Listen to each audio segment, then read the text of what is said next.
All right, I think it's time to start now.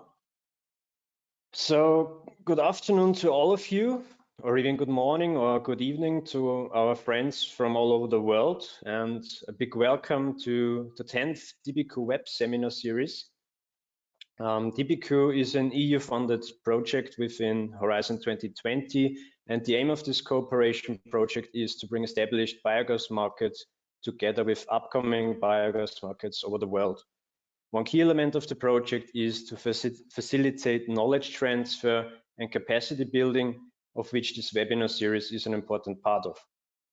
Today's webinar is dealing with the topic of thermal gasification of wooden biomass. And to make a short announcement, we are also currently preparing a virtual study tour of gasification plants in Austria, which then will be available on the DiBiCoo homepage and will be discussed during another webinar held in November this year. Next slide, please. So again, I'm very happy to welcome you all. As I see, we have quite a bit attendance now. My name is Florian Brunner. I'm technician of the Austrian Compost and Biogas Association, and I will be moderating this session today. And also a big welcome and thank you to today's speakers, Franz Kirchmeier, Richard Zweiler, Florian Benedikt, and Gerhard Soyer. I will introduce them in more detail on the next slide. So let me just go quickly through the program of today. The first speaker is Franz Kirchmeier. He is head of the biogas department of the Austrian Compost and Biogas Association and will give us some insights on possible feedstocks and properties of biomass for gasification. Presentation is about different gasification techniques given by Richard Zweiler. Richard has a background in process and chemical engineering, and since 2007 he is general manager of GET, Güssing Energy Technologies. GET is an independent non-profit research institute active in the field of biomass, anaerobic digestion, conversion technologies, energy efficiency, and architectural engineering. Then after the first two presentations, we will do our first Q&A session. So if you have questions, please use the chat function and type your question in the question box below on your screen. I will cluster them and then we have about 10 minutes of time to discuss your points. So after this first Q&A session, we will continue with the presentations. The next topic is about product gas properties, gas cleaning and applications, and is presented by our next speaker, Florian Benedikt. Florian is head of a project team at the Institute of Chemical, Environmental and Bioscience Engineering at the Technical University of Vienna. His research fields are renewable and conventional energy supply systems and modeling and simulation with focus on energy and environment, and he has a lot of experience in biomass gasification technology, hydrogen economy, and also CO2 splitting. And last but not least, our final presentation will be given by Gerhard Soyer, and he will share his experience with us regarding ingredients and properties of ash, biochar, and charcoal. Gerhard is senior scientist at the Austrian Institute of Technology and the University of Natural Resources and Life Sciences, Vienna. He is one of Austria's leading experts in soil science, plant physiology, and agriculture, and has more than 150 publications concerning biochar, soil fertility, and environmental impact assessment. After Gerhard's presentation, we will have another 10 minutes of Q&A and discussion of the topics. Next slide, please. So, as I said before, if you have a question, please use the question box below on your screen. As time is strictly enforced, we will try to answer as many questions as possible. All the data collected is used for identification and notification purposes only. And please note that this webinar is recorded. The record and the slides will be made available on the DiBiCoo website and YouTube channel. So I think we will start now with the first presentation about possible feedstock and properties of biomass for gasification. So Franz, please share your screen and the floor is yours.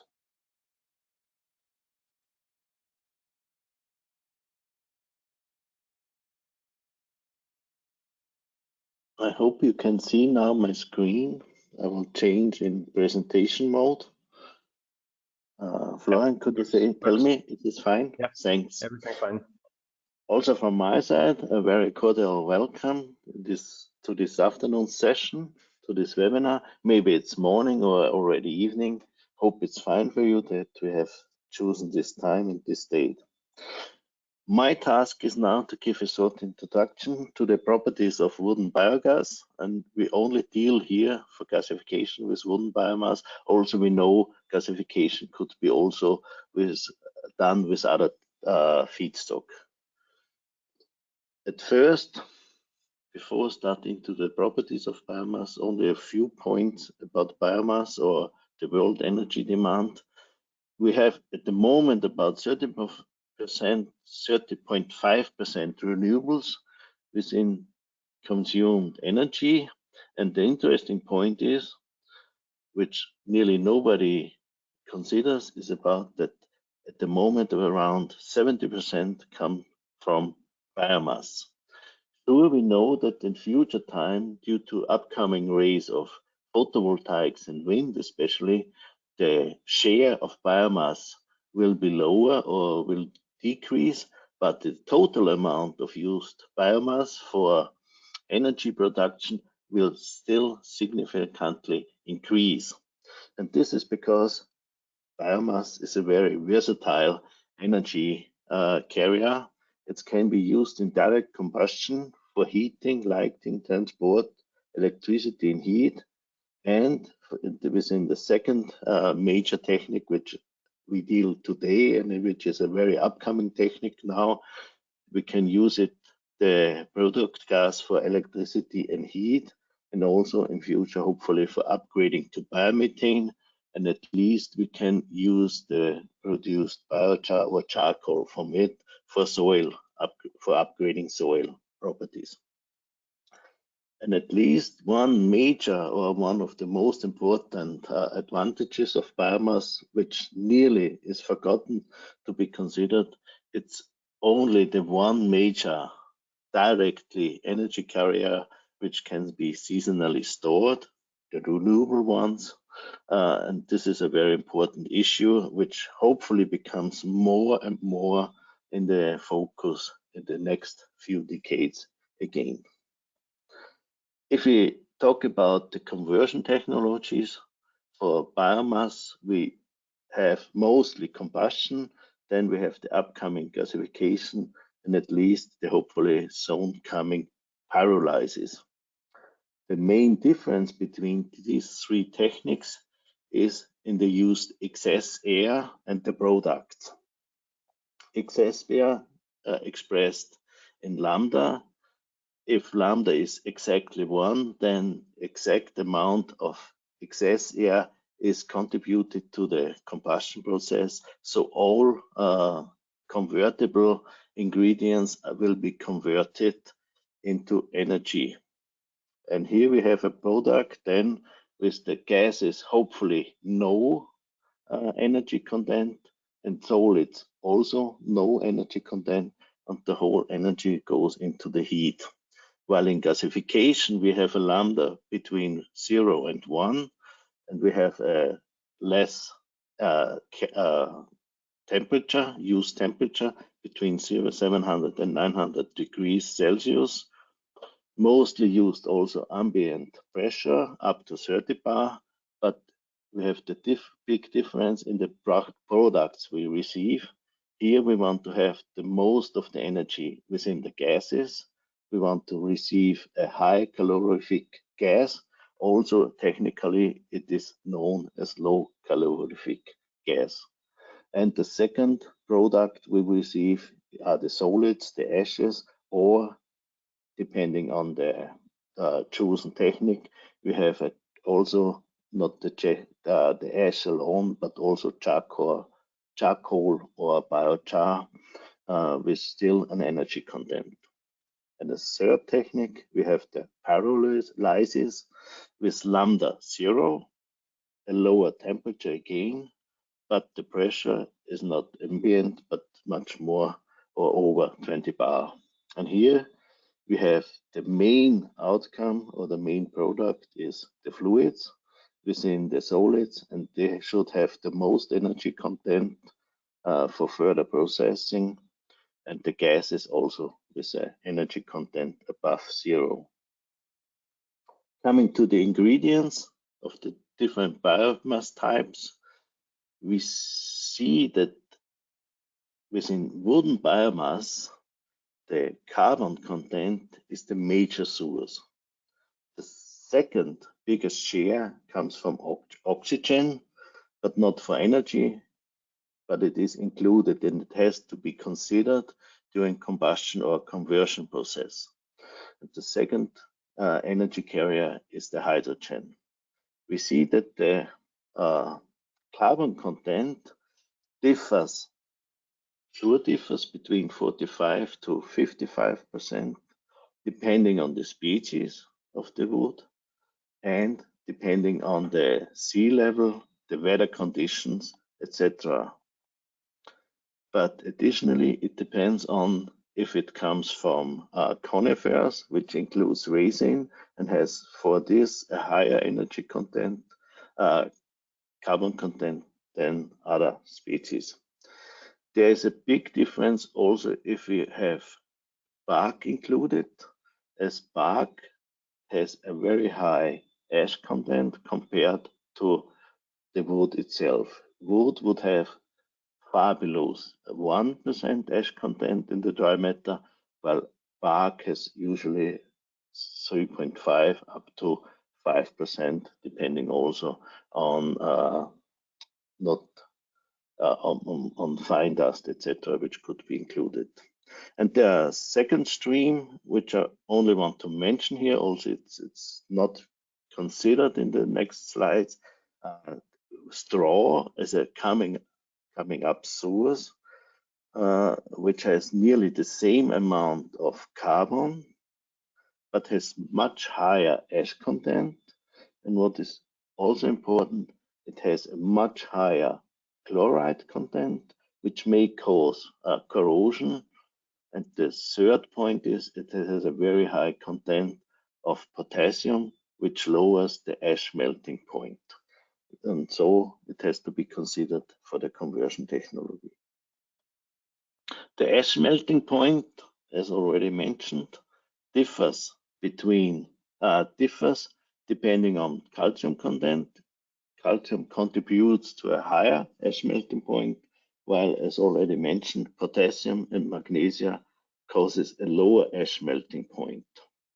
And therefore, straw has a significant lower ash melting point, hemisphere temperature, and the flow temperature. And this has to be considered for the chosen conversion technology.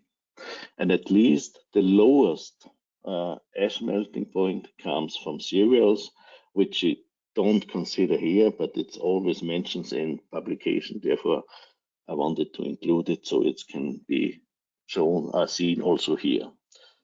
But for the usual used wooden biomass, the ash melting point is not a target. It's only a target when we go over to straw or even to wheat. Cereals, sorry. The main point, if we talk about wooden biomass, or the main properties, is the energy content. And the energy content mostly depends on, also besides the carbon content, on the water content or the moisture content. And between the two, this is only the difference in the formula. It's while the water content, 100%, the basis of the formula is always the fresh mass. Within the formula for moisture content, the basis is the dry mass. And this is only the difference. In total, if we calculate it, we have per kilogram fresh mass, we have always the same energy content depending on the water which is included. Having a total water-free biomass, we would have about 18 up to 90.2 megajoule per kilogram fresh mass energy content, lower heating value, expressed in lower heating value, and usually dried wood, which is around 10% water content, we would then have between 15 and 17 megajoule per kilogram energy content, and fresh biomass, fresh harvested biomass, which has about 50% water content, which is compared to 100% moisture content, would then have only around 7.5 kilowatt hours. Sorry, it's not kilowatt hours, it's megajoule. Kilowatt hours, it would be 2.5. This difference in the energy content comes sure from the water content, and additionally it comes from the energy which is needed for heating up the water, which is far low, but from the vaporization of the water content, which is a high demand on energy which is needed for it. In figures, we see that the species of woods have nearly the same energy content based on dry mass. It's between 19.2 and 19.2 megajoule per kilogram dry matter. Here expressed in lower heating value or heating value inferior, and the heating value superior or gross calorific value is about 10% higher, always the same. Wheat straw, barley straw or corn straw has a significant lower energy content, and again wheat cereals would be about the same as the straw, but sure not favorable used for conversion in energy plants. Based on dry matter, so it's nearly the same energy content. This switches significantly if you talk about the density of wood. Density of wood, we in Europe have the difference between softwood and hardwood, what we called, and softwood is mainly the conifers, where we have a low density, like spruce and fir, which are the main species in Europe. We have 0.2 grams per cubic centimeter, and if we go over to oak, we have 0.7 grams per cubic meter in density. So the most difference is here between softwood and hardwood. What is not expressed here is really the difference between the growing level, if it is closely to sea level, or it is high up in the mountains, about 1,500 meters above the sea level. You have completely different density in the wood. Also, it's the same species. And again, in the energy content, it is nearly the same, besides the resin within conifers, which raises the energy content within the wood significantly. And we all know that the expression of former President Trump, where he talks about the exploding trees, which comes from the ingredients, which comes from fluids. In this case was this eucalyptus. It was not resin, it was something else, but it's fast flammable ingredient. And at least the different types after chipping. Usually we use wood chips from drum chipper. We call it in Europe the size G13, which means that the main size is 30 millimeters. But we have also gasifiers which requires a specific size of chips. Then we use also screw chipper, which are produced in Norway, comes from Norway, the chippers. And here we have a bigger size of the chips. So we have more air volume, more space between. The right two pictures show you the fine dust, which is usually sieved out before entering the gasifier, and oversized chips, which are also usually sieved out. The last one because of operation reasons, so you won't have a stuck on the process, and the fine dust because you want to avoid that you have dead zones within the gasifiers. Thank you for your attention. I would like to give back to the moderator. Yeah, thank you very much, Franz, for your presentation. So far, there are no questions in the chat. So again, the remark that you can ask questions by using the question box below on your screen. But for now, we will immediately go on to the next presentation given by Richard Zweiler about gasification techniques. Richard, may you start?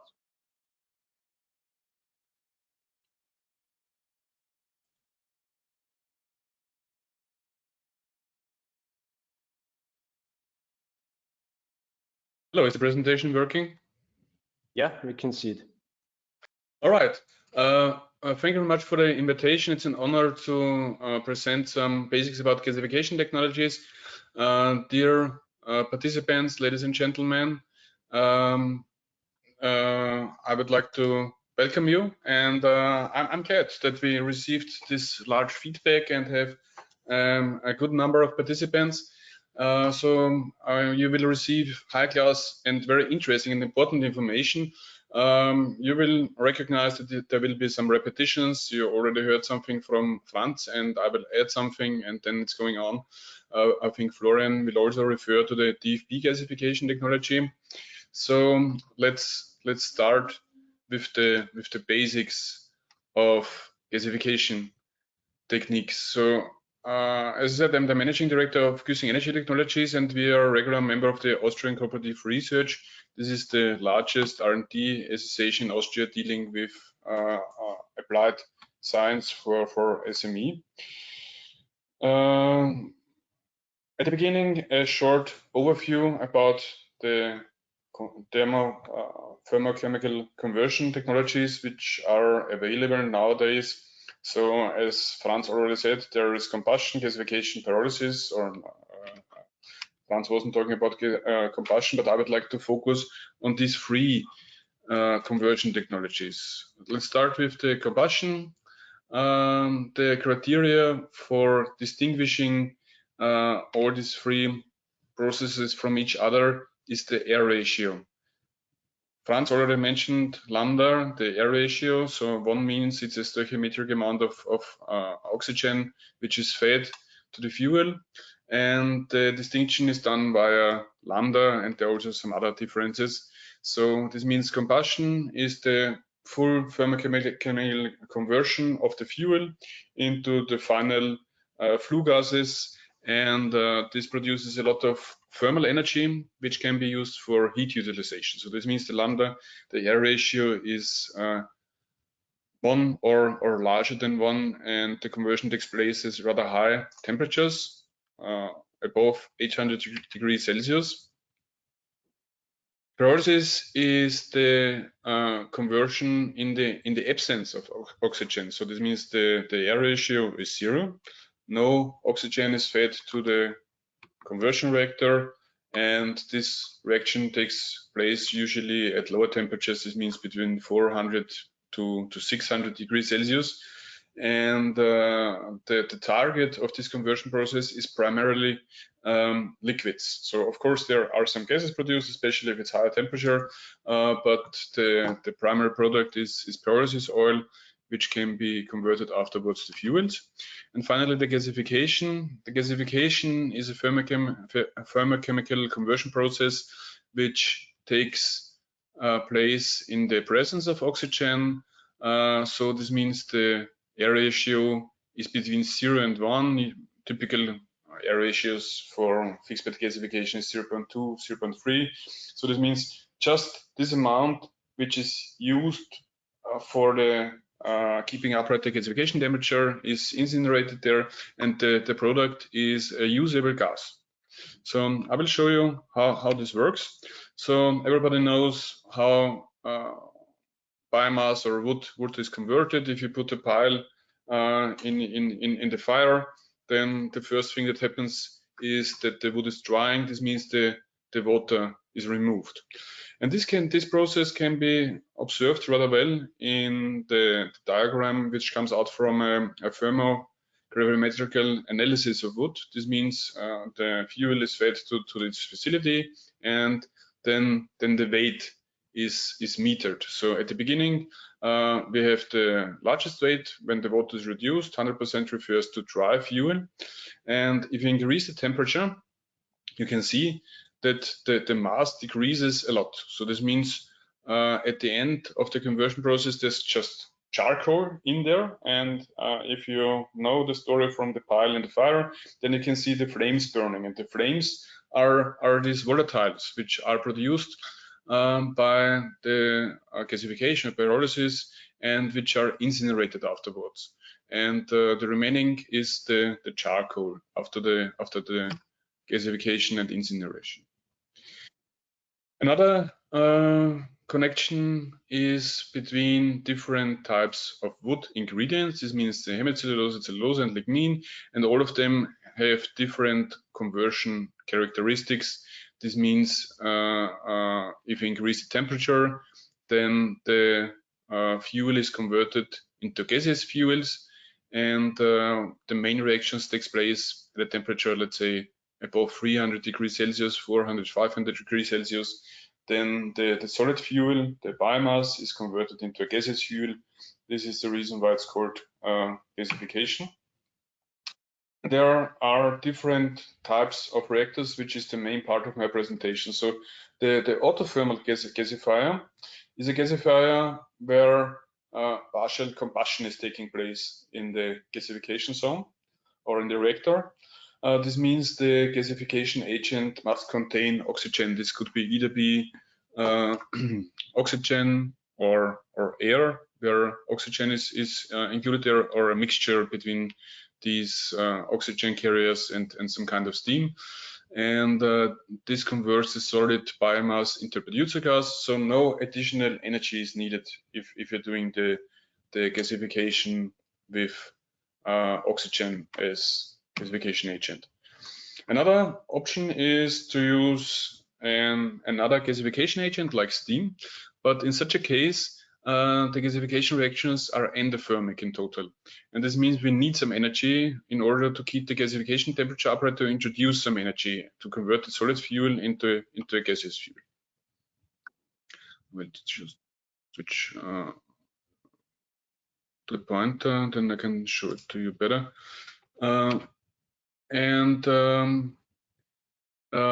This leads to a classification of gasification processes. So one classification is the distinction between autothermal and allothermal gasification systems. And if you're talking about the autothermal, then we have the option to use air as gasification agent, or oxygen, or a mixture of oxygen and steam. And this leads to a producer gas with a low calorific value. So the lower heating value is low, with a high nitrogen content, because nitrogen is contained in the air, and a rather low hydrogen amount. This is improved if we use oxygen, because then the nitrogen amount is lower, because there's no nitrogen contained in oxygen. And the other option is the allothermal gasification. So we can either use steam or another gasification agent like CO2, which is rather interesting. And this leads to a producer gas with a higher heating value. So as you can see here, it's a medium heating value, nearly no nitrogen, and if you use steam as gasification agent, we have a higher hydrogen content in the producer gas.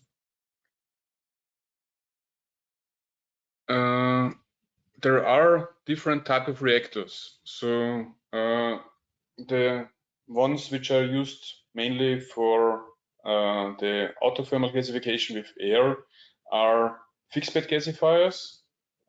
Franz told you before the feedstock which can be utilized in a fixed bed gasifier.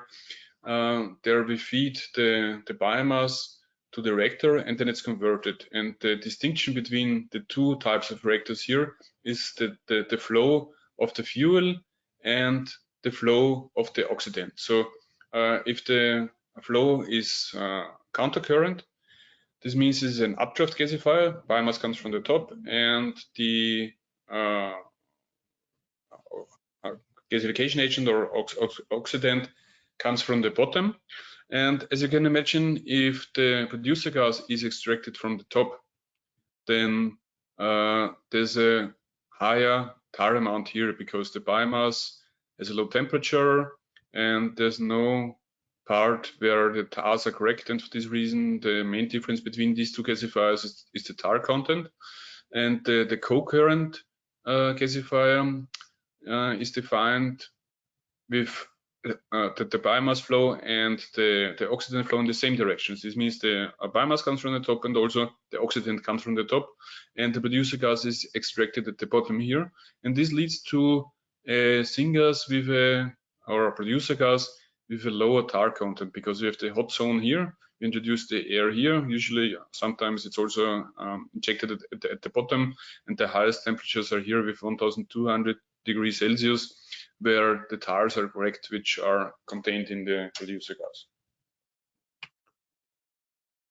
Another gasifiers are the Fluidist bed gasifiers. I've shown two principles. One is the bubbling Fluidist bed. This means there's a bubbling Fluidist bed, stationary Fluidist bed here, and the biomass comes from the side here, and the gasification agent is introduced from the bottom, and the producer gas is extracted here. So the other option is a circulating Fluidist bed. So it's not a bubbling Fluidist bed as here.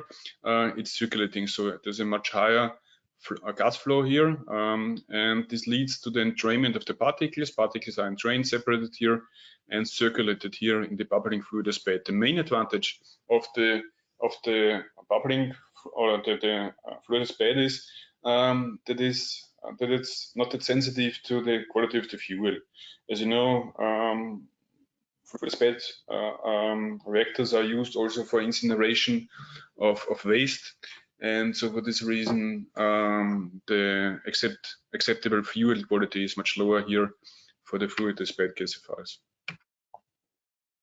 There are also rather large-scale options for the entrained flow gasifiers. So these are reactors where the reaction is taking place at rather high temperatures. There have been installed several waste processing plants with this kind of technology. And if you know that the BioLic system in Karlsruhe in Germany, where they are gasifying the pyrolysis oil from a previous step, this is also an entrained flow gasifier where the fuel is injected here, and also the oxidant is injected here, and then the reactions takes place at high temperatures. And after the syngas is cooled, the syngas is extracted.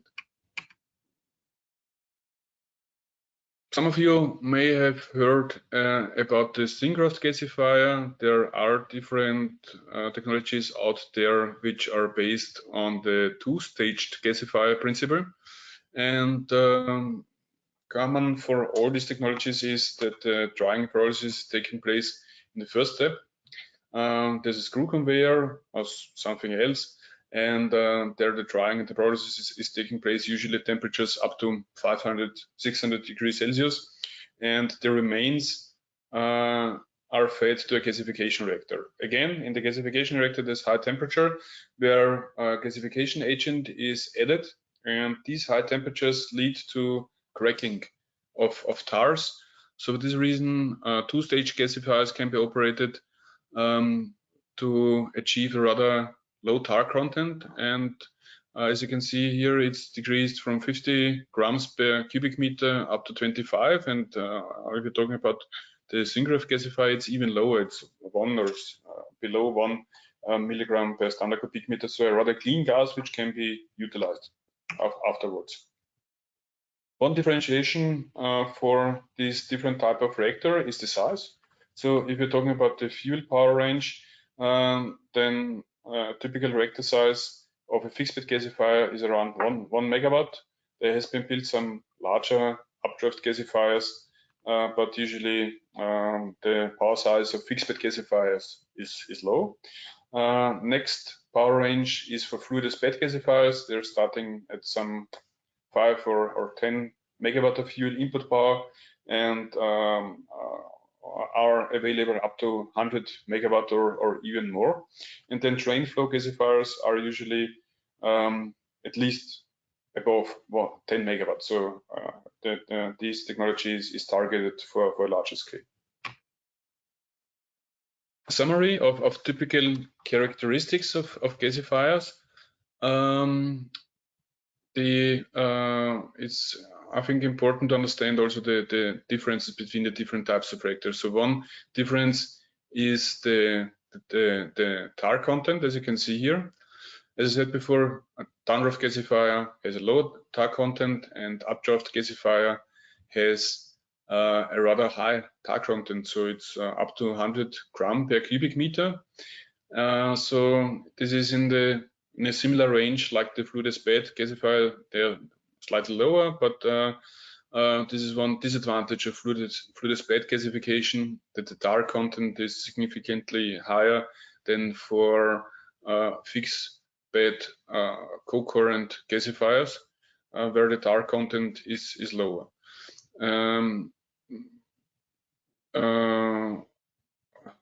As you can see here, for the two-stage gasifiers, it's rather small, so nearly zero, and for this reason the syngas there can be utilized directly. Also the same with the or not the same, let's say the differences. So the dust content is low for fixed bed gasifiers. It's higher for Fluidist bed, of course, because of the entrainment of the bed material.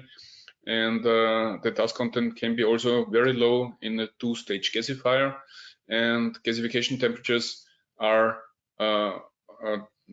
rather similar in all these kind of processes, but the syngas temperature at the exit is rather different. So it's high for the fixed bed gasifier, the downdraft. It's low for the updraft gasifier, and usually it's between 700 and 800 degrees Celsius. With regard to the fuel, as I said before, Fluidist bed can accept lower quality.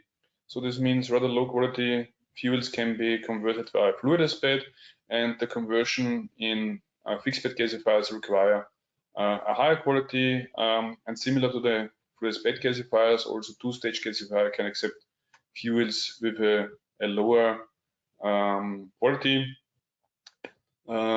Fixed bed gasifiers can't be upgraded or upscaled at a large scale. So if a thermal gasification system will be installed with a larger power size, then there will be a series of parallel reactors.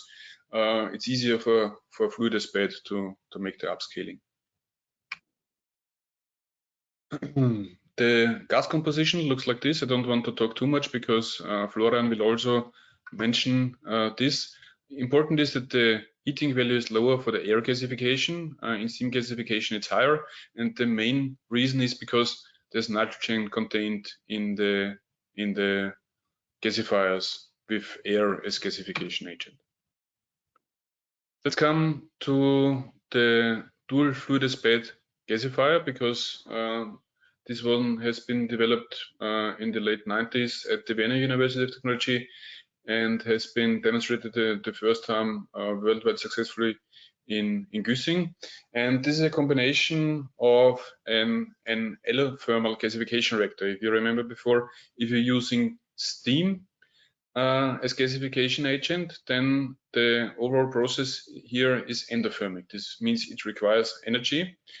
And so for this reason, it's a combination of this gasification part and an option to introduce some heat. And this is working via a circulating bed material. This is the reason why it's called dual Fluidist bed gasification process, because the gasification is taking place here in a bubbling Fluidist bed, and there's combustion of the remaining char taking place in the combustion zone. Some additional fuel is required here in order to increase the temperature of the bed material. This is the heat exchanger, which is circulating between these two zones. And when it leaves the gasification reactor, it has typically 850 degrees Celsius. And this is heated up here in the combustion zone to 920. And this brings in the energy for the allothermal gasification processing.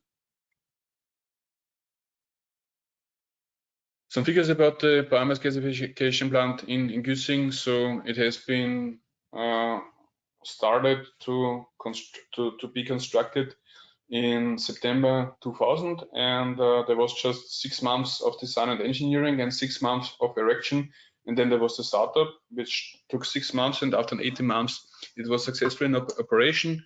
It's an 8 megawatt fuel input power plant.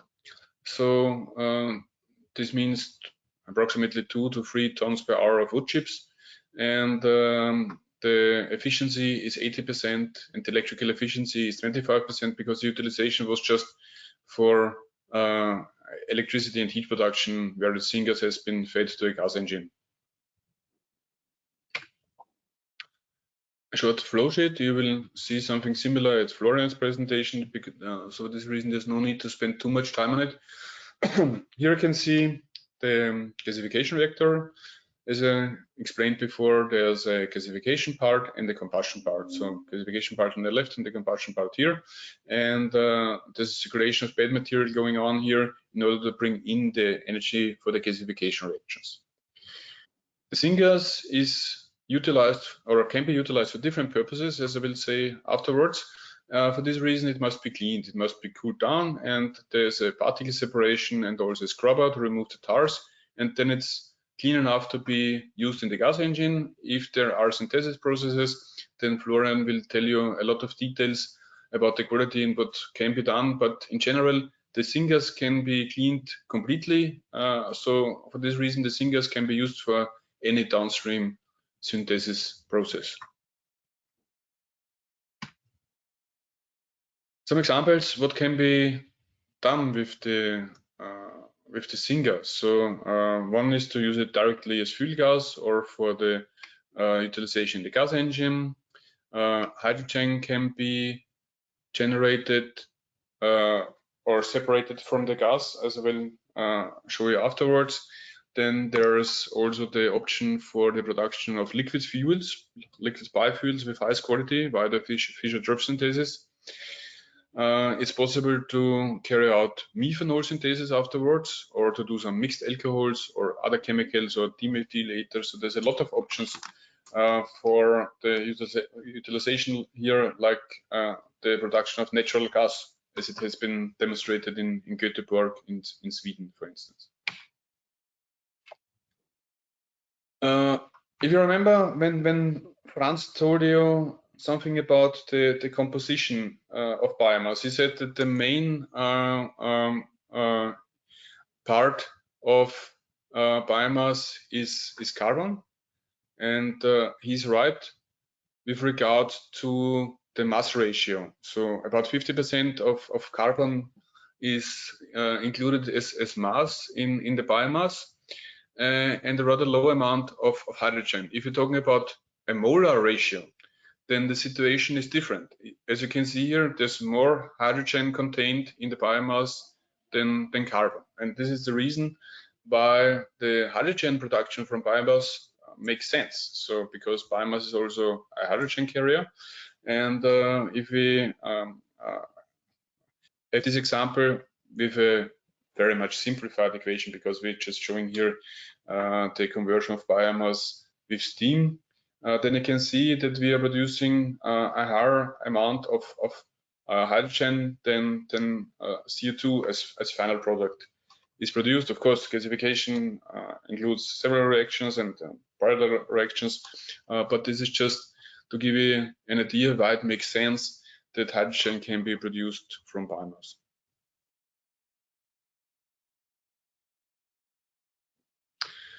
Right. Another way or option of converting the syngas, the usable products, are these three processes. For this reason, I would like to show you the main differences for these thermochemical conversions at this slide. And this shows you what the differences are. So one important ratio for all downstream synthesis gas applications is the syngas ratio. This means the ratio between hydrogen and carbon monoxide. And as you can see here, there are different requirements for different kind of synthesis. So the highest hydrogen amount is required by the synthesis of natural gas. It's clear because we've got 4 molecules of hydrogen on 1 molecule of carbon in methane. And so for this reason, this requires an H2 to CO ratio of 3. If we're going to alcohols, then the ratio is between, it's similar to the same as for Fischer-Tropsch. It can be even 1 to 2. And in Fischer-Tropsch synthesis, it's also around 2, the synthesis gas ratio. And as you can see here, there are different catalysts applied for the conversion of this of the syngas to these final products, and this is taking place at different pressures.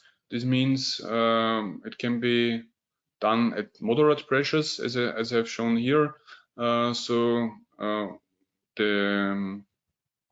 Fischer-Tropsch synthesis is usually taking place at 25 to 40 bar, or the methanol synthesis is taking place at 50 to 300 bar, and not too high temperatures. This has been some processes developed by Bioenergy or Bioenergy and Sustainable Technologies and by Thiawin, mainly also, or during the past years, different places, but at the beginning in Güssing, where these syntheses have been established. Yeah, so this is it for the gasification techniques. So I'm looking forward to the discussion. Thank you very much for your attention. Yeah, thank you very much, Richard, for your presentation. Yeah, we come now to our first Q&A session. I will read from the chat. So there's one question: where is the biomass used in Güssing coming from, and which kind of biomass?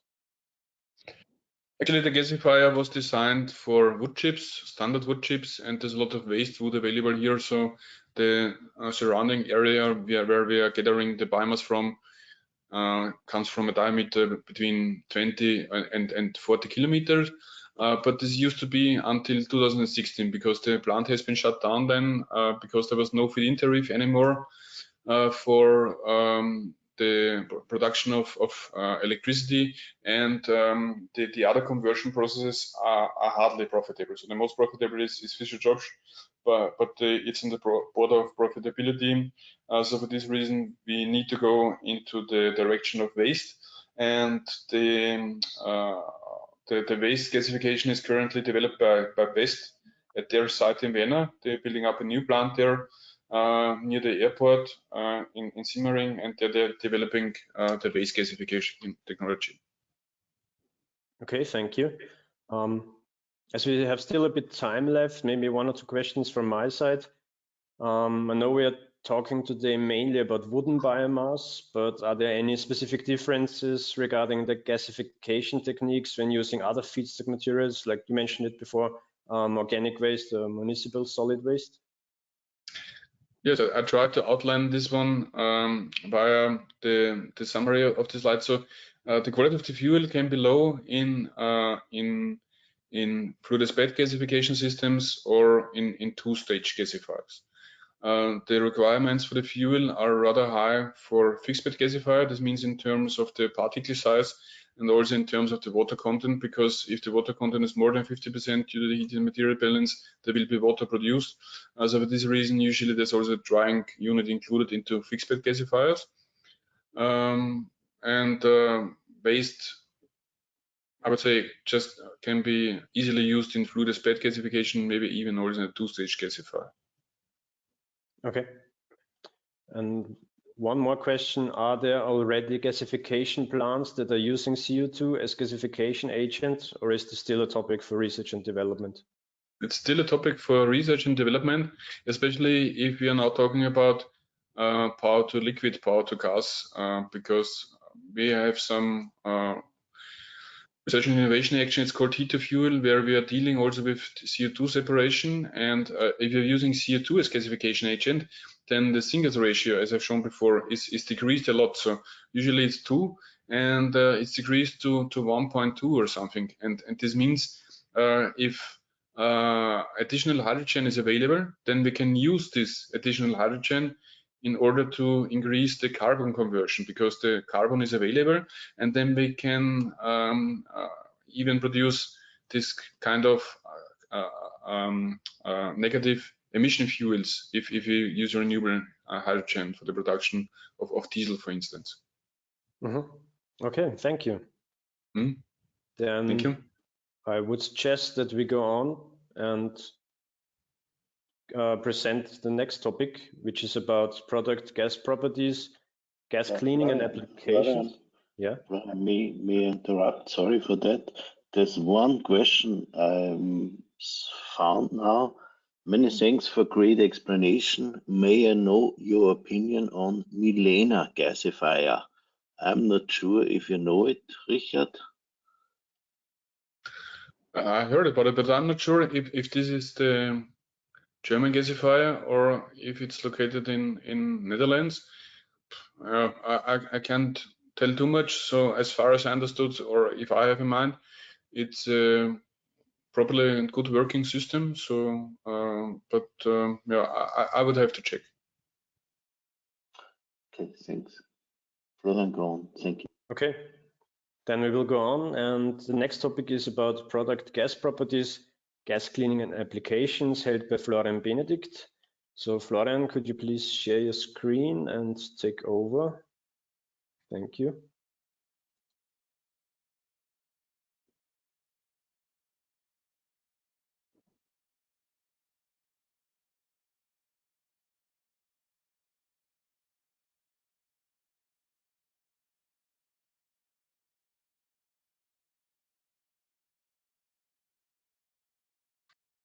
Can you hear, see me, and see the slides? Yes, we can see and we can hear you. Perfect. So thank you for the chance to talk about product gas properties, gas cleaning and applications. I will start right away. So the vision for the gasification technologies at TUV, University of Technology in Vienna, is that we want to look at different fuels, as also the question came right now, which is very interesting. Not only looking at woody biomass, but to look at different resources, which we can see in the first line, and bring out different products. As also Richard explained very well, that we have the chance or the opportunity with this technology on both sides. So at the very beginning of the technology and at the very end of the technology to shift parameters and adjust the process. So wood chips are very good fuel, or woody biomass is a very nice fuel, as we also saw in the presentation from France. But we can also look into residues from agriculture, from the industry, or from municipalities, and go to extreme fuels, I would say, like using sewage sludge, and as we also discussed already, using CO2 as gasification agent, as feedstock, as it's written here, to turn these fuels into something valuable. Heat and electricity is really well developed, I would say, and is state of the art also for gasification technologies. The other things partly were demonstrated, also worked well, but also are quite difficult to operate them economically if you have to compete with fossil fuels, if you have to compete with liquid fuels, or with natural gas here. or with hydrogen also derived from fossils. Another option could also be to go to platform chemicals. In the end, everything from organic chemistry you can produce if you have a syngas with the right composition. I will also talk a little bit more from the dual fluidized bed steam gasification, because this is where my background lies. But most of the contents that I will present are more or less, you can shift them or interpret them for other gasification technologies. I will not go into detail with this. I think Richard explained this very well. You have a fuel and steam, get a product gas with certain main composition and also impurities. If you're using a coarse gas cleaning, you can use this gas maybe for easier applications, I would say, in this context, for maybe gas engines or a fuel gas directly to burn it. If you put a lot of effort into gas cleaning, and it's just called this now fine gas cleaning, you can go into synthesis, as was explained also before, into hydrogen and synthetic natural gas, which are my main research topics at the moment. Also, Fischer-Tropsch products is, I think, one of the things that are, let's say, are very much in front in the research and development side, also from the colleagues from BEST Bioenergy and Sustainable Technologies, but also others are possible if you have the right gas cleaning. So the main gas composition,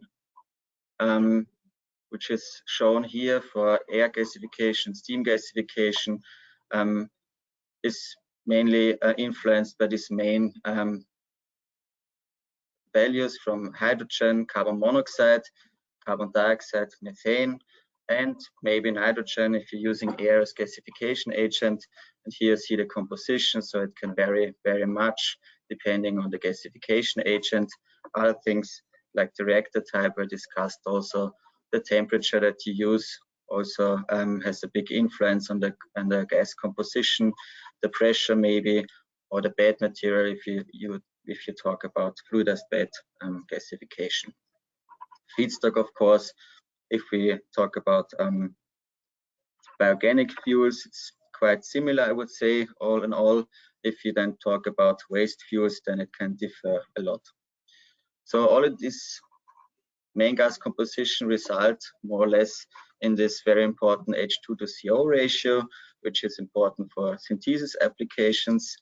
The other thing results in the heating value.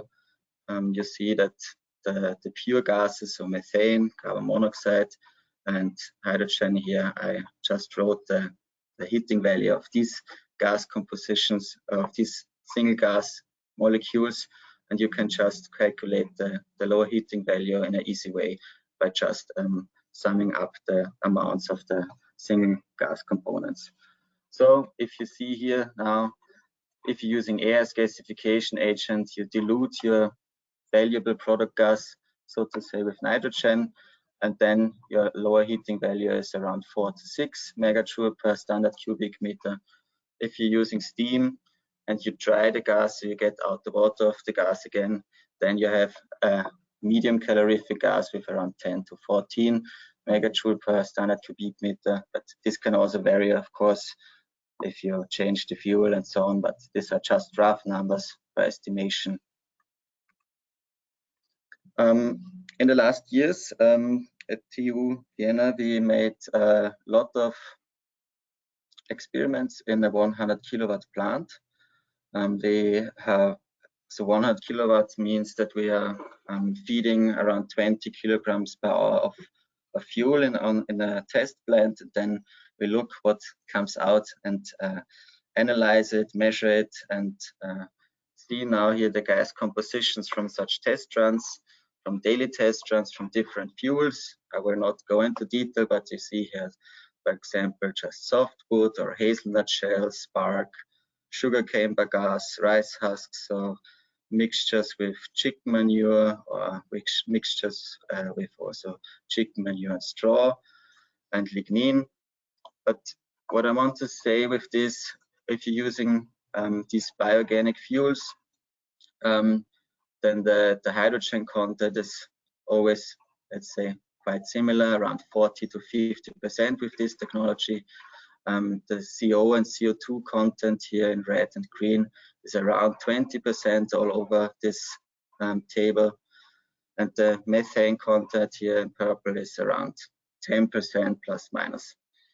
So this is the rough main gas composition that we get if we're using this steam gasification technology. And yeah, the other side is very depending, or more depending on the fuel, I would say, the side of the impurities that you get in the product gas. So what are the impurities? Impurities can be particulate matter, can be fly dust, ash, can be fly char that are withdrawn with the product gas in an unwanted way, can be tar, which is a big topic in thermochemical conversion of solid fuels. So this tar is defined as hydrocarbons with molecular weight higher than benzene. What does this mean? These are hydrocarbons, mostly aromatic ones.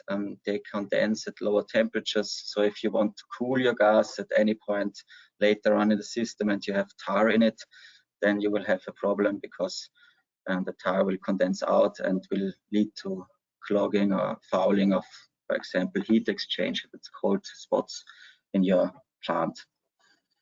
What else you can have in your product gas is, for example, sulfur compounds coming from the fuel composition, nitrogen compounds, alkali compounds, and halides. Mostly chlorine is then a topic, also if we saw before from agricultural waste.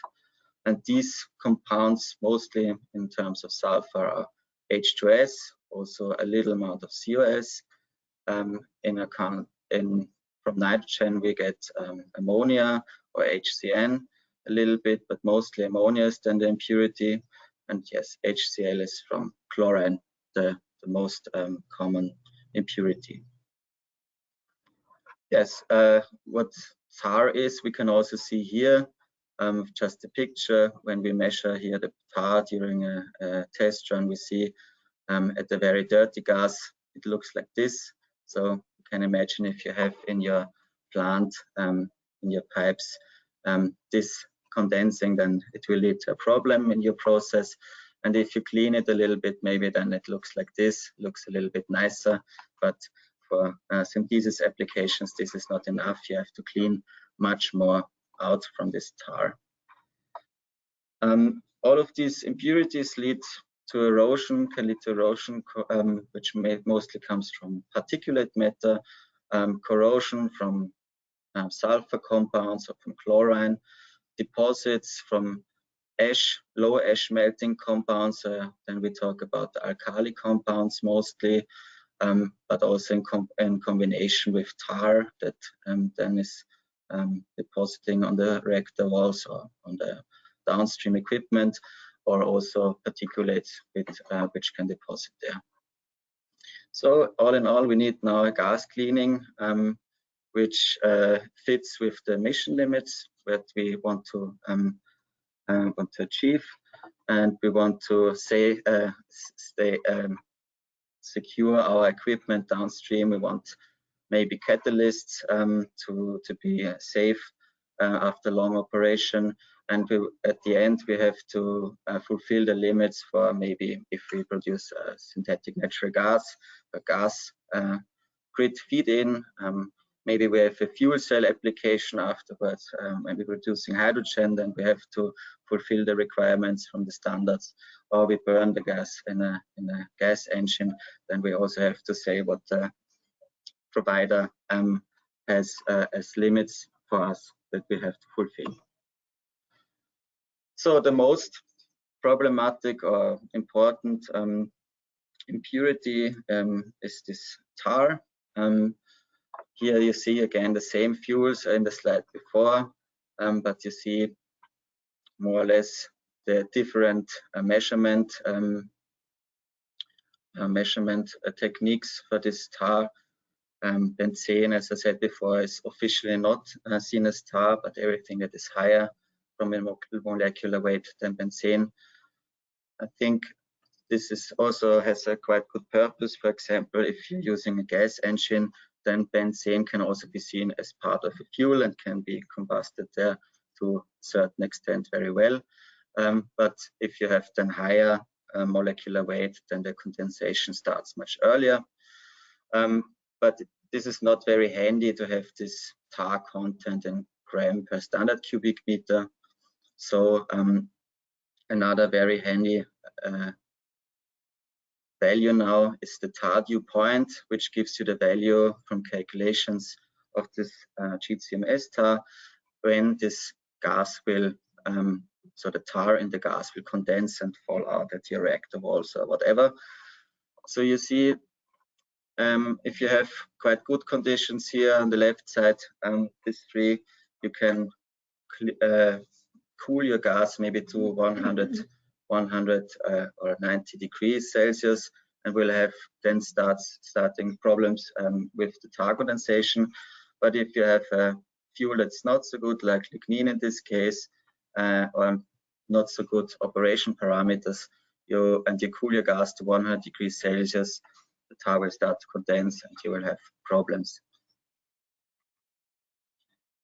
What are other impurities looking like? What are the ranges that we see here in the stool Fluidist bed steam gasification process?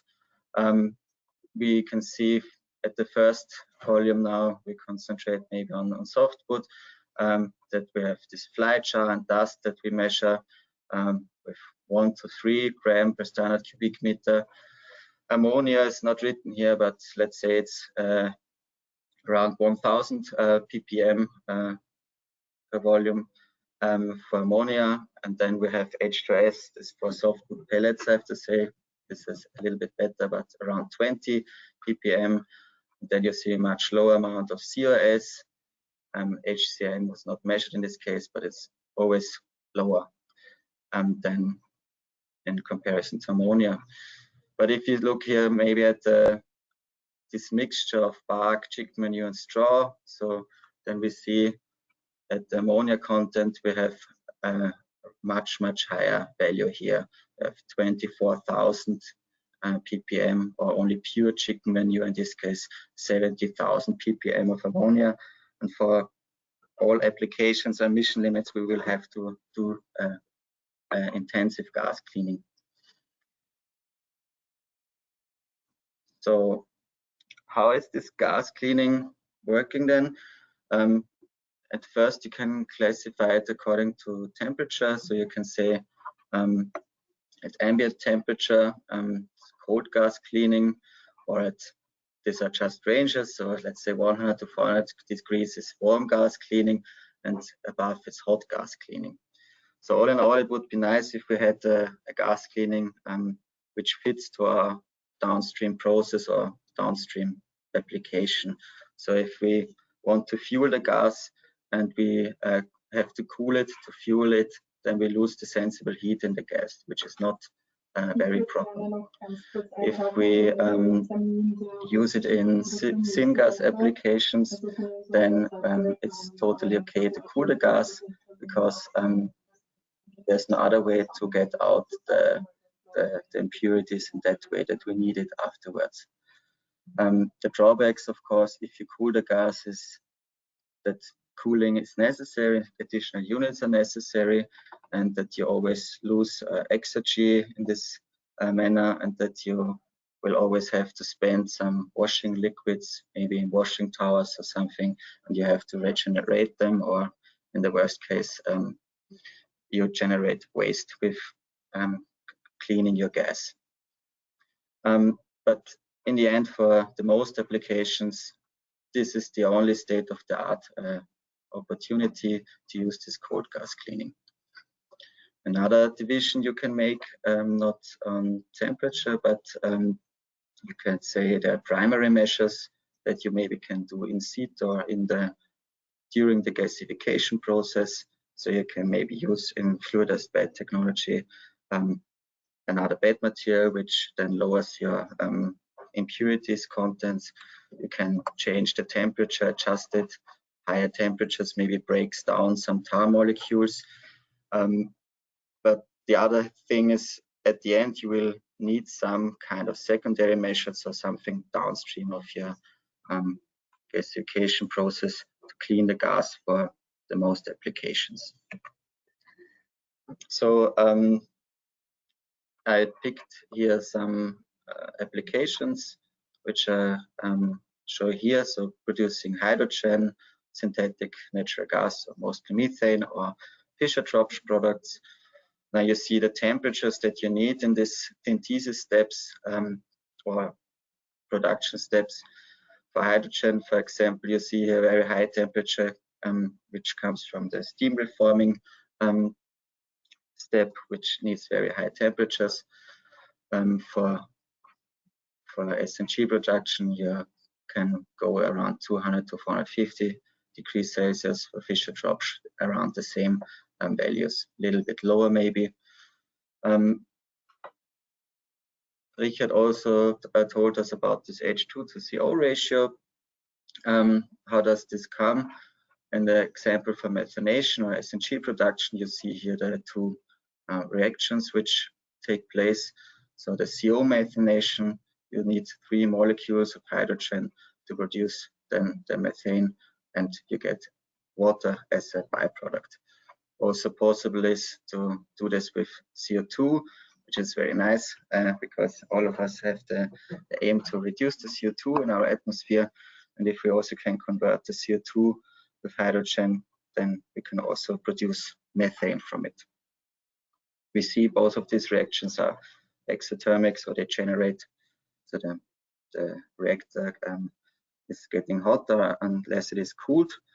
So again, heat is generated or has to be carried to another place. So for these applications, or some syngas applications, which we see here in this part of the table, or gas turbine or gas engine application, we have very, very strict and low thresholds that we have to fulfill, or limits. So we see for particulate matter, for tar, for alkali compounds, for nitrogen contaminants, sulfur contaminants, and halides, or mainly chlorine in most cases, that all of them are really low. So we have to come in most cases with all of these values below 1 ppm, or maybe even lower. The most easy way at the moment, this shown applications, it would be the gas engine, which is a little bit more robust. I show here the example of the plant in Oberwart, which is very similar to the one in Güssing, but to show you how this gas cleaning approach could look like. So in the easiest way, as I said before, for the usage of the product gas in a gas engine here at the very end. So we have here this gasification unit, and the product gas is coming out with, let's say, 800 to 850 degrees. Now we have to cool it because our product gas filters, the product gas filters, they are built in there, have textiles or fibers, and they can't withstand higher temperatures than around 200 degrees Celsius. And then the gas is going through a scrubber. The scrubber, we want to cool again the gas at the end. We need here ambient temperature, so it's no problem for us to cool the gas in this manner.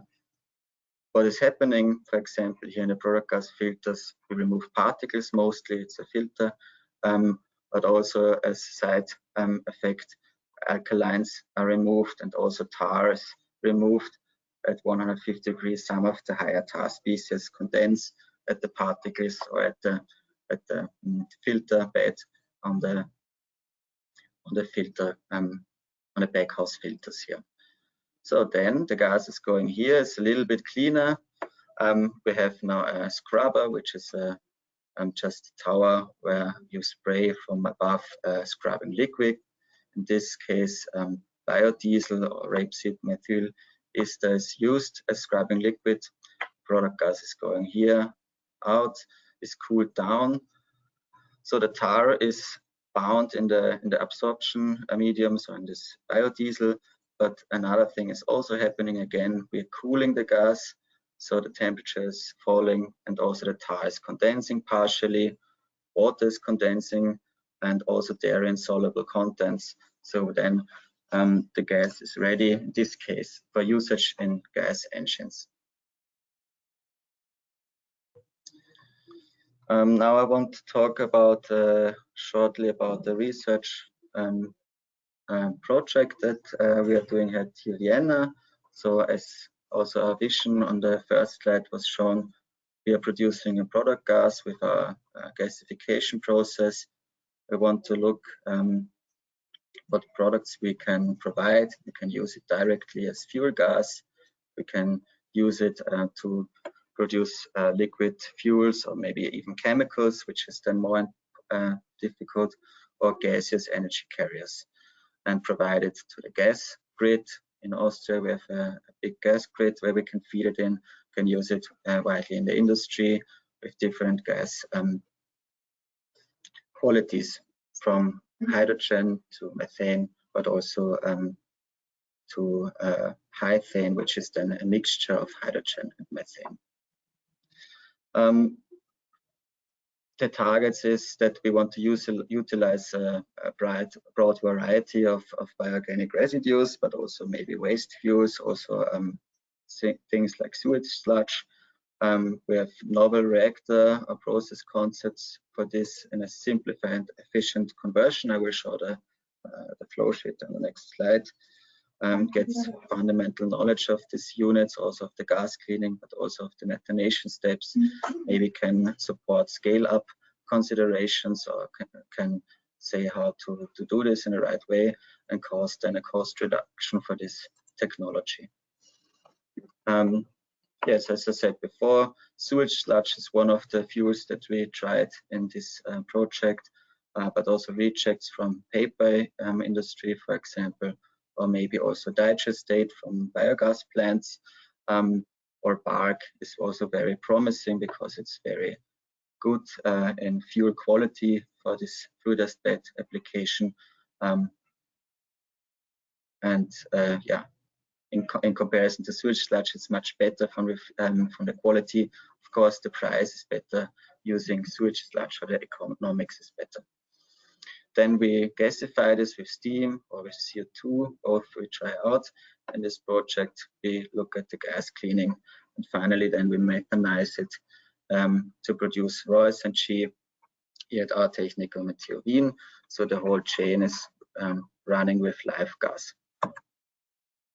So if we look at this is the flow sheet of the whole process. That's basically again the same thing. So here we have the gasification unit, and we cool down the gas.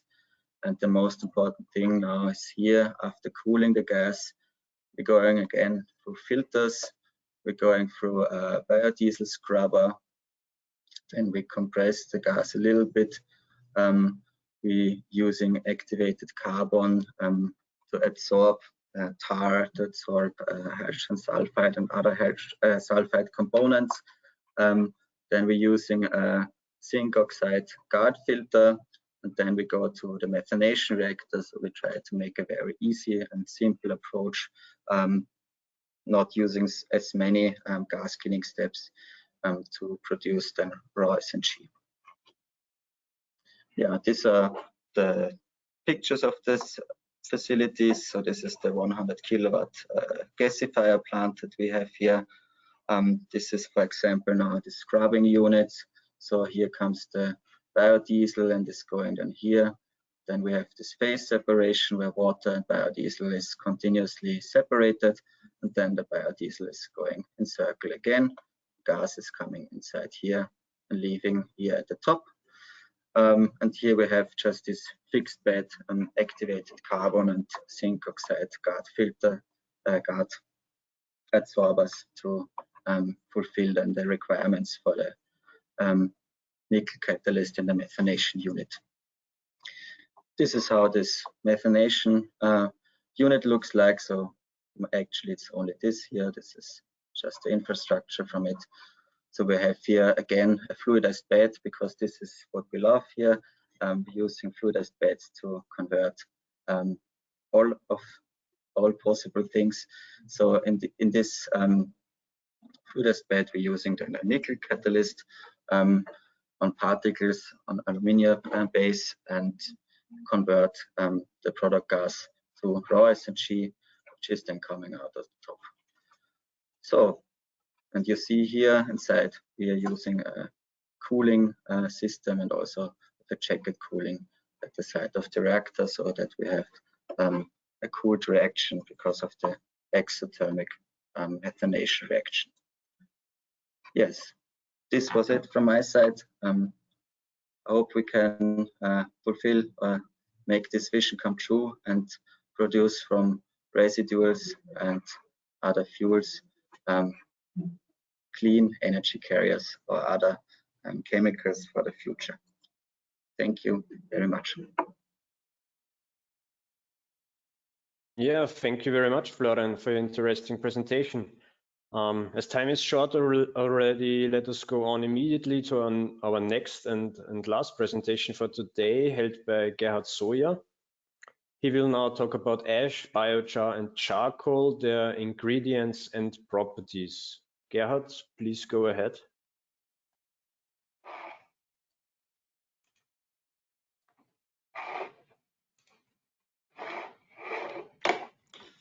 Yes, hello. Do you already see my presentation? Yes, now we can see it. Perfect. Yeah, great. Good afternoon from my side. After you've heard such a lot about the gaseous products from the gasification, I want to focus your attention to the solid residues. I'm Gerhard Soja, working as a senior scientist at the AIT Austrian Institute of Technology and at the University for Natural Resources and Life Sciences in Vienna. And I'm also chairman of the Austrian Biomass Carbonization Society. What I want to tell you in the next few minutes is to, as I said before, on one hand, focus on the solid residues of these processes, and then tell you something about the differences between ash, biochar, charcoal, how are they produced, what can you do with them, and what is their quality requirement if you want to do something with them. So you've heard quite a lot in several of the talks.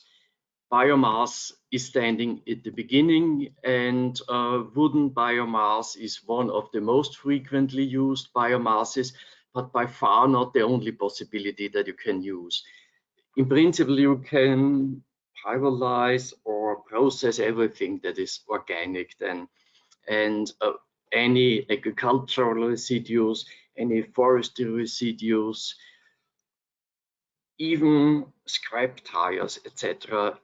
In principle, it's possible to either pyrolyze or gasify them. So to focus a little bit on these differences between the ash and the biochar and charcoal, you've heard it several times before, it's always a matter of the oxygen. If oxygen is in the play and you have enough oxygen so that you can combust the material completely, you get ash. All the carbon has been turned to CO or CO2, and you have an ash that's mainly composed of calcium carbonate and other minerals that have also a certain fertilizing value, so therefore garden soil application uses are usual. If you process your biomass without or with little oxygen, you're coming into the process of pyrolysis, or certain conditions also in the gasification, and you get products that you can call biochar and charcoal. In fact, it's the same, but the use is different. And that's the difference between these two terms. If we are talking about biochar, we are always using about an application as soil amendment or in agriculture or as environmental technology. If you're talking about charcoal, we are always speaking about the thermal uses of this material. And yeah, barbecuing is certainly a well-known process use of this charcoal. And if you would apply the charcoal product as far as quality allows it to soil, certainly the charcoal would turn into biochar. Well, I want also to introduce to another term that you will frequently hear, this the activated charcoal, so sometimes called activated carbon or activated biochar. Practically, it is the product of a two-step process. This ordinarily produced biochar is subject to an additional either physical or chemical activation step. In the physical activation, you use water vapor or steam to the common charcoal at temperatures above 900 degrees. The chemical activation, you may remain lower, but you are working with strong acids or bases. And the reason is always that you want to increase the sorption potential of this solid material, because the sorption potential is that what frequently makes the value in whichever technology or industrial use you may use it. If you can increase further this sorption capacity and adapt it to specific sorption or filtering purposes, you have a higher product value. So that's why this is additionally used and produced, and then you have either a product for medicinal uses or as a filter material for water, wastewater, gas, or atmosphere.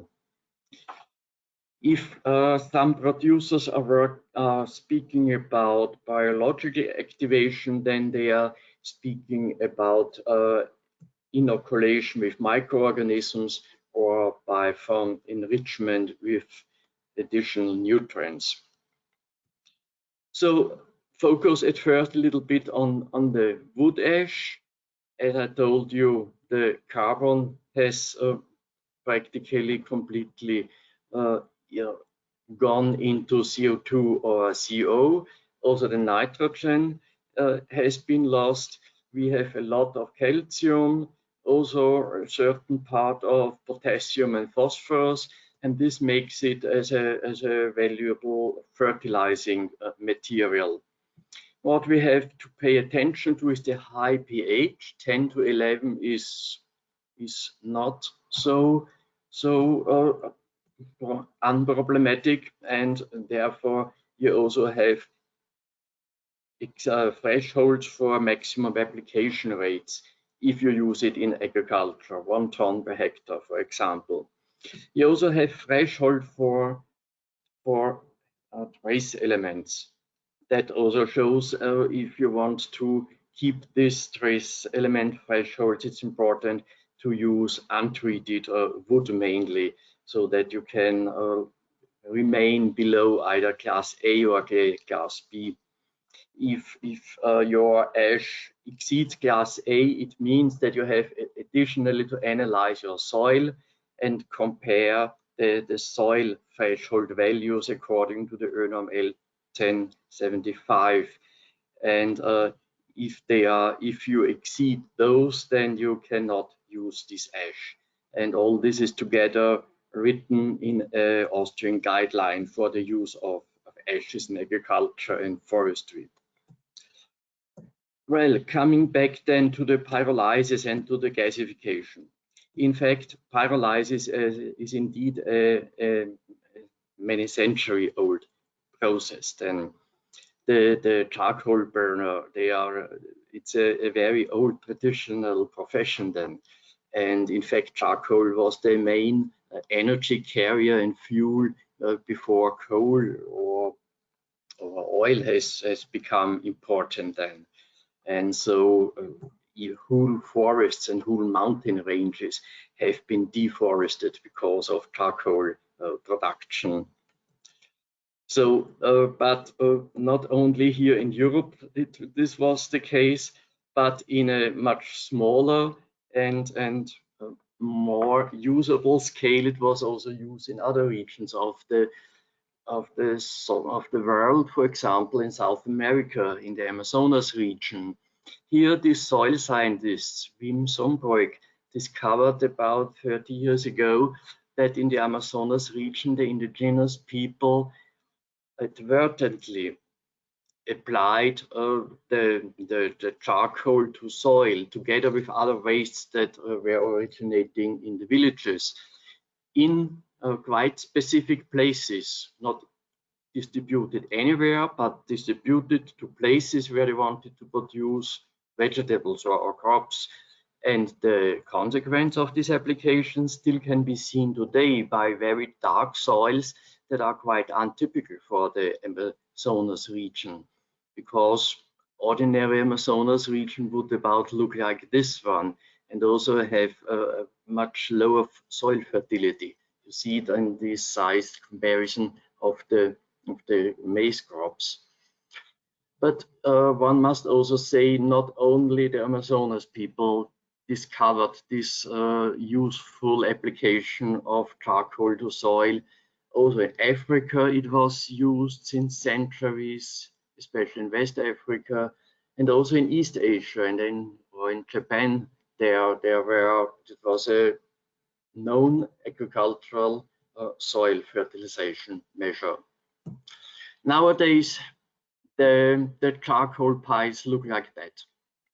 On the left side, you see two plants for slow pyrolysis, so where you are pyrolyzing the material in a range of minutes to, well, less than 1 hour. The right, you have fast flash pyrolysis, or right down, as it has been mentioned already, the two-stage gasifier from the Sincraft people then. Well, what happens to the biomass material that turns into the solid residues? The anatomical structure of vegetation material is conserved with all these pores that are coming from the vessels that the plant has, but additionally small additional pores are created. And the creation of these additional pores partly are temperature dependent. And if you want to further increase this micropore creation, then you would have to activate the biochar, as I told it before, concerning the activated charcoal then. And these additional pores create additional surfaces where functional groups can be attached that are contributing to the high sorption potential of biochar. How does it look like on a molecular basis? Wood with the main constituents of the cellulose and the lignin you see here. The cellulose starts to degrade somehow earlier than the lignin. The lignin structure is more conserved and is more than the basis for the molecular structure of biochar. It is more condensed, so you have an aromatic condensation of this lignin structure, but it's not completely regular. You have here sometimes holes, you have 6 rings or 5 rings, you have warps, you have staples that are in a certain degree irregular. And how higher there is your pyrolysis temperature, the more regular these staples will become, and the more similar to graphene the material becomes, and also the characteristics are then always more similar than to graphene. The chemical composition of this material determines the sorption potential, but also the longevity. In this graph, you see the oxygen-carbon ratio at the x-axis and the hydrogen-carbon ratio at the y-axis. And the green dots up there, they are standing for the original biomass. And how higher the pyrolysis temperature, the more we are going into the lower left corner with very low OC and HC ratios. And these biochar or gasification chars have the highest degradation resistance. And if you are in that region that is here shown in this orange rectangle, then you can be sure that you have a very long-term degradation resistant biochar in the soil that may stay there for centuries. And if you use this persistence of the carbon for carbon sequestration and want to use this characteristic for carbon accounting, then there's the rule that you use about a loss of 0.3% of the carbon per year from the pool that you have there in the soil of the added carbon. So that means that after, for example, 100 years, you still have 74% of the applied carbon in the soil. Well, as we told before, all kinds of organic materials in principle are possible. Waste and residues that have no other useful uses would have primary importance to use them.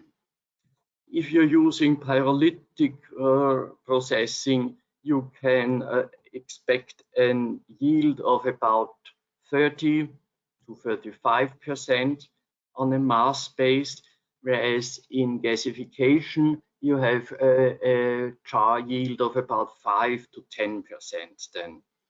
This material has a carbon content of about 70 to 90%. If you have started, for example, with wood materials, and higher temperatures are meaning also higher carbon contents.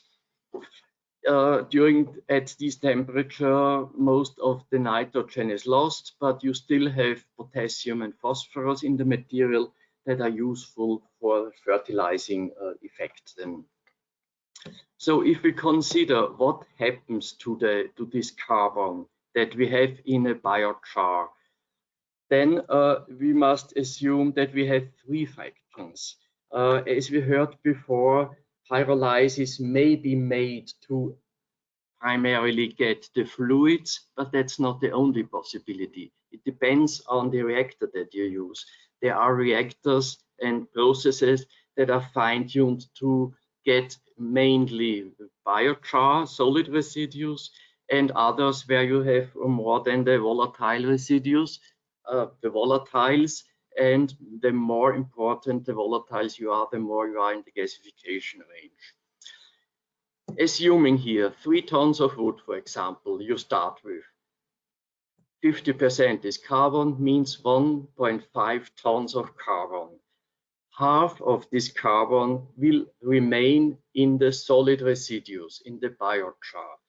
The other half will be distributed to the fluids, to the bio-oil, or to the syngas. So if you have then the possibilities to use these volatiles, either fuel, heat, or electricity production, and if you ideally replace fossil C, then you also have done quite useful, something useful to improve the carbon footprint of your process. If people are considering in how far this biochar could be used for carbon sequestration, I have prepared a small calculation example. We know from the average, these are the calculations from the German Federal Environmental Agency, that an average German has an annual footprint of 11.4 tons CO2 equivalent. If you would like to compensate this with biochar, you would need 4.3 tons of biochar to have zero finally. Considering how much biochar you would need, it means about 30 tons of biomass you would have to use for pyrolysis. So if you consider that, well, 13 tons of biomass would be a complete production of an agricultural field, of a quite productive crop. And if you consider that Germany has about 16.4 million hectares of agricultural area, it becomes clear that with this process alone, of course, you cannot compensate for the German CO2 emissions. It is one puzzle piece among many others that can contribute to compensate for carbon emissions. But it's one that should not be neglected. It may act a certain part. So finally, what else can you do then more than sequester carbon? You can decrease the nitrogen losses in agriculture, so both the gaseous nitrogen losses by N2O emissions from soil and reduce the nitrate leaching from soil. You can do something good for your soil characteristics, specifically if you have a sandy and acidic soil. That's why the biochar was working so well in the Amazonas region. But you also can enhance the water storage capacity, and that's quite important for any regions who are suffering from drought periods. You're doing something good for soil microbiology. You are decreasing the transfer of soil pollutants, and then you can also, people who have feedstock, they also can add the biochar to the litter in the stable to bind more ammonium. And then there are also other industrial uses where the characteristics that are more similar to graphene come into play. As we heard before, then the tar content in the gases has always been a critical parameter. And if these tar containing gases condense on the solid residues, you have in elevated concentrations of aromatic hydrocarbons. And these polycyclics are a quite important quality parameter. And there are threshold values for agricultural uses that are 4 or 6 milligram PAHs per kilogram of dry matter. Or if you go beyond agricultural use and go to industrial material uses, you may have biochar or charcoal with up to 30 milligram per kilogram. Also, there are limit values for trace element contents. Here it depends on the material that you use in. That was I was showing you before. These are the threshold values for the European biochar certificate. And these are the values for the Austrian standard ÖNORM-S 2211. But the trace element thresholds are very similar between this Austrian standard and the European biochar certificate. Finally, coming to an end, what I want to give you back then is that you remember that the biochar is a carbonization project of the pyrolysis project. So without or with very little oxygen, and ash is the combustion product with oxygen.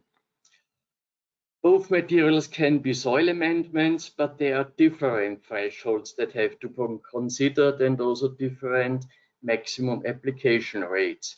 And also important to keep in mind that biochar is focused on agricultural application or environmental technology application, and charcoal is for thermal or barbecuing uses. Then we mentioned the activated carbon for specific filtering or sorption purposes. I told you about the carbon sequestration potential and the other environmental benefits that biochar may have. But it is most important, whatever you do, to keep in mind that you have to use a high quality biochar. acquire a biochar that is certified according to the European Biochar certificate.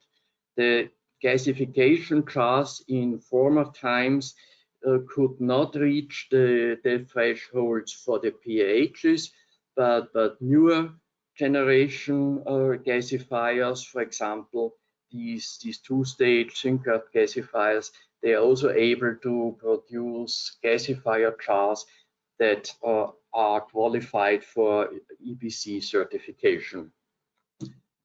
Well, I'm happy to answer your questions then. Thanks for attention. Yeah, thank you very much, Gerhard. Very nice presentation about the solid outcome of biomass gasification.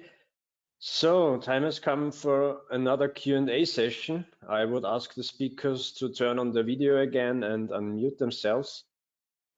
For now, there are 4 questions. I will read them from the chat.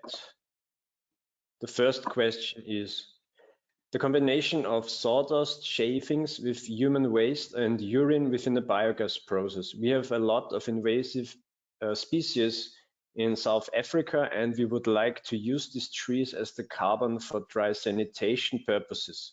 Will it be addressed in these sessions?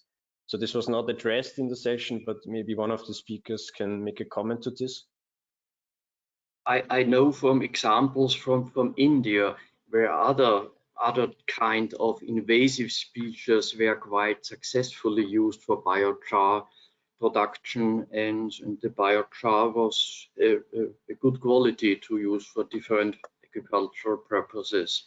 So it doesn't matter if you use a nice waste wood or if you use an invasive plant species. If you use urine, that was told before, you may enrich the biochar with nitrogen again, and that's quite important because this low nitrogen fraction that you still have in the biochar after pyrolysis or gasification has very low bioavailability, and it rather would fix the carbon, the nitrogen that you have in soil already.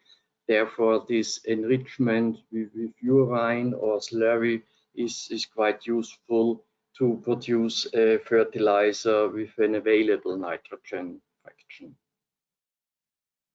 Okay, thank you. The second question is, could you please explain more detail regarding gas engine generator for biomass gasification in your experience, how to choose suitable gas engine and how to operate gas engine for producer or syngas to generate stable power? Richard, do you want to answer? I'm actually not an expert in gas engine. I think maybe Richard has a little experience, but I think you're muted. Thank you. Yeah, that's easily to be answered. So the professional solution is to use a GE Jenbacher engine. So there's no other choice because Kyushu Renewable Energy plant manufacturer has installed a plant in Thailand, and they made the experiment to use a Caterpillar engine, and this it was working, but not as good as GE Jenbacher. So maybe if Caterpillar is introducing some R&D effort into optimizing the engines, then they can be used. And the other option is to use a very cheap available engine from your side. So it depends where you're from, but in Africa, for instance, it may be a good choice to use any Chinese manufacturer or any other engine manufacturer and make the adaptations by yourself. So this depends on your experience. Okay, thank you. The next 2 questions I address to Florian Benedikt. First, are there specific criteria to determine the type of fuel from livestock waste for the dual fluidized bed steam gasification process?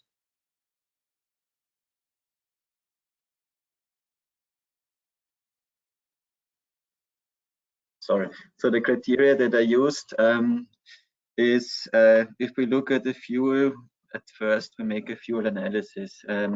This is pretty much what Franz showed in his slides, that you have this main composition, the elemental composition of CH, S, Cl, and most of the time oxygen by difference, and the ash content that you have to look at. And also the very important thing is this ash melting behavior, or the ash melting temperature, which was discussed. So this can be, in my point of view, this can be really the knockout criteria for a fuel to look at for certain technologies. So especially for fluidized beds, you have a sand that is fluidized, and you can imagine if the ash is melting then at 600 degrees and you have 800 degrees temperature in your fluidized bed, so this will agglomerate the ash from the fuel with your fluidized bed and will stop the process immediately. So this can really be a problem. Then maybe you should look into other options, as also was shown from Richard, the Entrained flow gasification. Then you actively take very high temperatures where you lead the ash to melt on purpose, so that you can take off the ash in a liquid way. This can be then maybe a solution, or you really decrease the temperature of your gasification process well below the ash melting temperature. But I'm not sure if I really did get the question from livestock waste. So I talked about the chicken manure, which is also not an easy fuel. So you also always have to think, the more complex your fuel is, the higher, I don't know, the content, as I wanted to say, for example, from sulfur, nitrogen, you have to clean out this sooner or later with the product gas cleaning. So the more difficult your fuel is, the more difficult is efforts you will have to make to clean then the product gas. Other livestock waste, I have no experience with it. The chicken manure in pure form is quite difficult, but you can always work with mixtures, as we also did this in our lab. And I think then this is a good approach to mix fuels, and so to say, to more or less develop fuels with mixtures and enhance the fuels from an economic and ecological side, using the advantages of both fuels in a mixture. Okay, thank you. And the second question is, what if the chicken manure is replaced with cow dung, and on the performance of DFB steam gasification by considering the ratio of the carbon-nitrogen rates? I have no experience, I have to say, with dealing with cow dung as a fuel, so I'm quite sorry I cannot say something to this. Okay. I believe if dealing with cow dung, it's more the biogas technique than the gasification technique at the moment. I would say maybe in coming times it's pyrolysis, what we heard already also from Gerhard. But for at the moment, I would say it's cow dung and chicken manure is more biogas technique. Okay. Yeah, but there's always the trouble. This for in Italy, for instance, they can't process the chicken manure anymore in the AD plants because they can't bring out the digestate because there's too much nitrogen in there. But do you have any idea about the ratio of nitrogen in chicken manure and cow dung? Because I think it's lower in cow dung.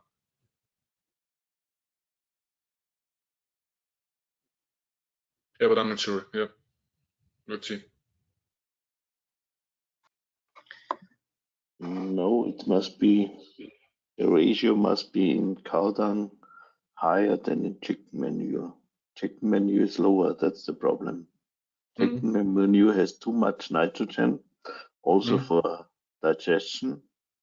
Therefore, you usually add some other feedstock streams, or you use a temperature profile with about 30, even 38 degrees, where you usually still have no problem with the higher content of nitrogen in the process. Yes.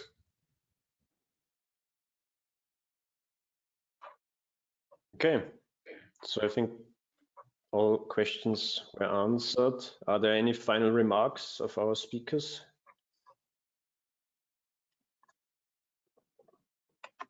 No, okay. So if you have further questions, don't hesitate to contact us. I would like to thank everybody for participating, especially our speakers for their very good presentations. I hope we see us again at one of our next webinars, matchmaking events or study tours. Again, I noticed that in November this year, we will present a virtual study tour of gasification plants in Austria during a webinar. So thanks again, have a nice day, and hopefully we will see us soon again. Bye-bye. Bye-bye. Thanks for organizing